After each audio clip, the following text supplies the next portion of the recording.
Good morning, Year 4. Our English lesson today, we are magpieing, okay? We're looking at the features of journalistic writing. So your book, by the end of the lesson, should look something like this. Okay, so moving on to our success criteria and our modelled writing then. For your modelled writing today, we could write in journalistic writing, we need to use, oh dear, it's a bit far over. Journalistic writing, we need to use direct speech from eyewitnesses. Okay, so pause the video and copy out your modelled handwriting. Okay then, so moving on, journalistic writing, what do we already know? So you might have had lots of ideas about journalistic writing, about writing newspaper articles. So write down anything you already know.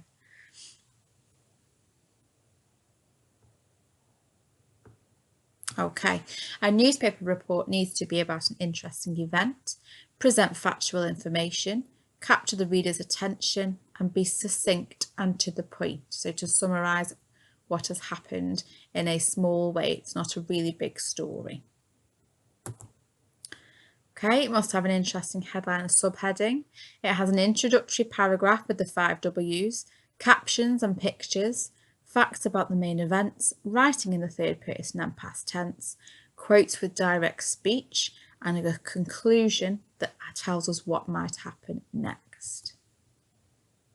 Okay, so we're writing our own steps to success then. What does a journalistic piece of writing need to include? Now we've had a little bit of a teach. I want you to write a steps to success of what's important. So pause the video and make that list in your book.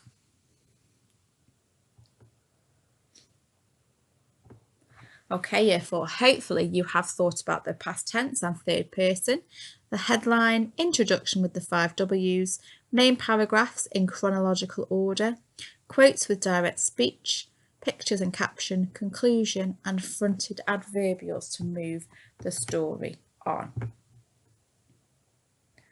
Okay, so now we've got that steps to success, we need to text mark the waggle.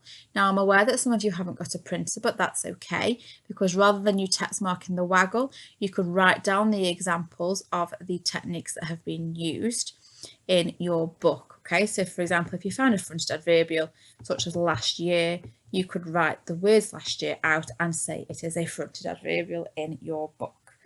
So we are now text marking the waggle, looking for the features of journalistic writing that we have just identified in our steps to success. So pause the video and off you go. Okay, well done, Year 4. So the next thing we are going to do is what vocab can we magpie from the waggle? Okay, so this waggle we have just looked at is all about finding something, and that's just the way that what happened with Lurvy when he found the web. Okay, and there's similar vocabulary that we could use, that we could magpie to take into our own newspaper article. So have a little look at what vocab you want to magpie for our writing this week.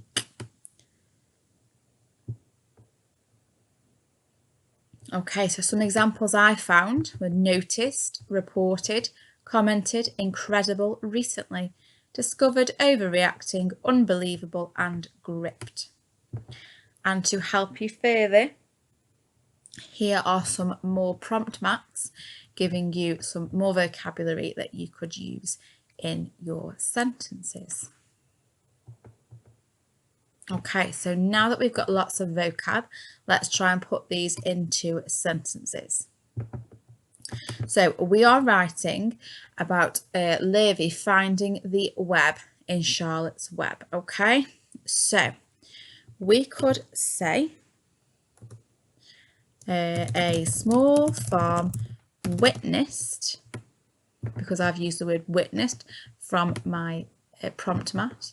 A small farm witnessed a miracle this week. Okay, so I've used the word witnessed and I've used the word miracle that I magpie from yesterday's writing. Okay, experts believe, so again I'm picking up my vocabulary from my prompt mat. that the web, which was discovered by the farmhand Mr. Lurvy, is the work of a common household spider. Okay, so I've used lots of vocabulary in my sentence.